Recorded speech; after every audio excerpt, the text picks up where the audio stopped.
Every January, one of the books that I read is the Book of Five Rings. And this year, I'm reading this one with it looks like it's edited by, Kenji Tokitsu. I've never read this one before, so this was an exciting new year. It's not new, but it was new to me. And here's where it really stood out. Like the exact message we're trying to share from Open Budo. Look at this. We're on page 8 of the introduction. I had to literally pause my reading so I could record this. Warriors attributed power and effective action to words, especially names.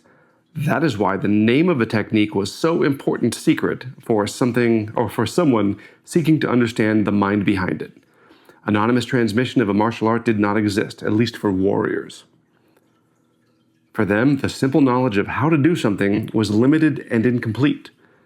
The ultimate transmission was in the name. For this reason, the ultimate transmission of a school often took place through the communication of the names of all the techniques,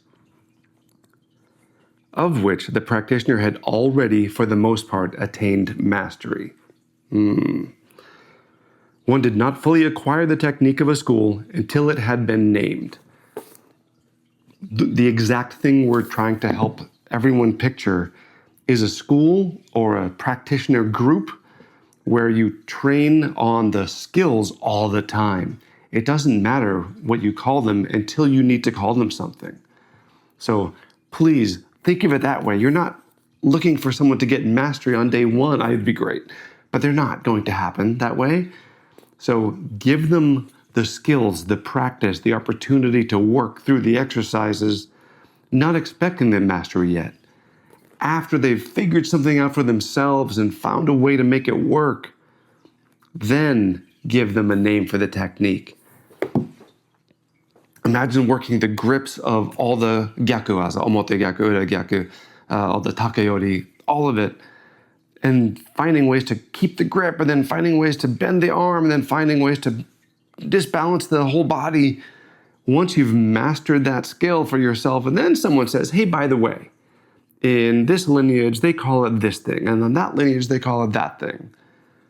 That person now has a useful skill that they've been practicing and finding a way to make it work for them.